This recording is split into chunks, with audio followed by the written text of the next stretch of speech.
Assalamualaikum warahmatullahi wabarakatuh. Salam sejahtera, shalom, Om Swastiastu, Namo Buddhaya, salam kebajikan. Kepada Bapak Ibu yang saya hormati, izinkan saya mereview buku berjudul Handbook of Quantitative Methods for Educational Research. Buku ini ditulis oleh Timothy Theo pada tahun 2019. Buku ini memiliki cover berwarna biru dengan sedikit aksen berwarna abu-abu. Tebal buku ini sekitar 400 lebih halaman dan buku ini dipublikasikan oleh Sensei Publisher. Teori pengukuran pada buku ini yang pertama adalah membahas tentang psikometri. Psikometri adalah ilmu yang mempelajari tentang pengukuran karakteristik pendidikan dan psikologis seperti kemampuan, bakat, prestasi, ciri-ciri kepribadian, dan pengetahuan. Metode psikometri mengatasi tantangan dan masalah yang timbul dalam pengukuran ini. Secara historis, psikometri sebagian besar dikaitkan dengan pengujian kecerdasan dan pengujian prestasi. Nah, pengukuran dalam arti yang luas adalah proses pemberian nomor ke kategori pengamatan sedemikian rupa untuk mempresentasikan jumlah atribut. Nah, sesuai dengan jenis model pengukuran yang berlaku, pengukuran dapat bersifat fundamental, diturunkan, atau implisit.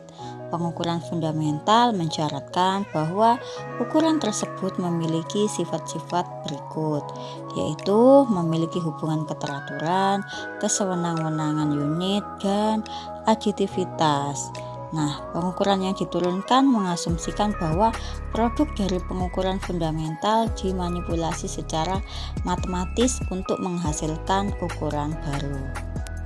Teori pengukuran yang kedua adalah teori uji klasik. Nah, teori uji klasik ini biasa disebut dengan CTT, adalah teori dasar pengukuran kemampuan mental.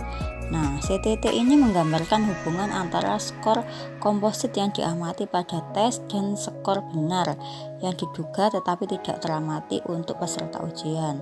Nah, CTT disebut klasik karena dianggap penggunaan operasional pertama matematika untuk mencirikan hubungan ini. Nah, dalam teori pengukuran modern seperti IRT atau teori respon item tidak meniadakan CTT atau bahkan membantahnya, melainkan mereka memperluasnya meskipun ada perbedaan penting baik dalam filosofi yang mendasari dan dalam statistik yang digunakan untuk implementasi. Berikut adalah rumus dari CTT.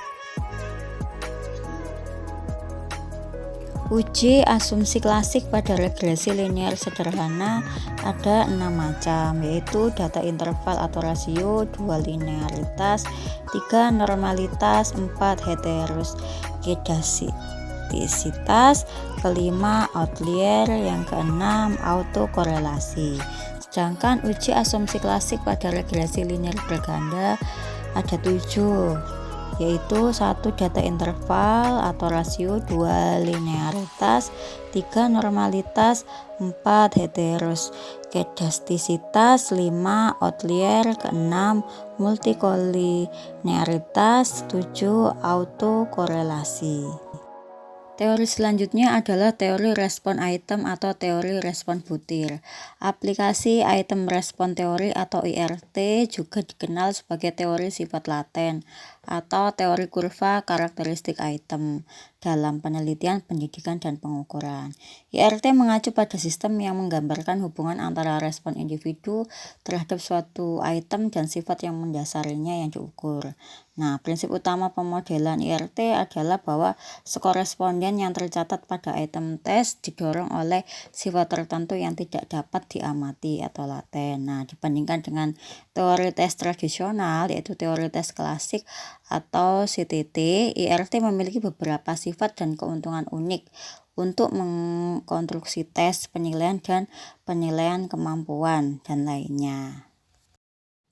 Keuntungan teori respon butir bila dibandingkan dengan teori tes klasik yaitu satu parameter butir dan peserta tes tidak saling mempengaruhi, sehingga memungkinkan untuk melihat kontribusi butir sewaktu butir itu ditambahkan atau dikurangi pada suatu perangkat tes. Kedua, memungkinkan peneliti untuk melakukan pengukuran yang sangat cermat pada kelompok-kelompok yang ekuivalen namun berbeda kultur, sehingga dapat diketahui ada bias atau tidak pada hasil pengukuran itu. Selanjutnya adalah metode analisis kuantitatif. Nah, yang pertama adalah regresi berganda. Regresi berganda adalah metode analitik yang umum digunakan dalam ilmu perilaku, pendidikan, dan sosial karena memberikan cara untuk memodelkan variabel hasil kuantitatif dari variabel regresor. Regresi berganda adalah model statistik yang sangat penting untuk dipahami karena kasus khusus dan generalisasi dari regresi berganda adalah banyak model yang paling umum digunakan dalam penelitian empiris. Analisis yang selanjutnya adalah analisis klaster.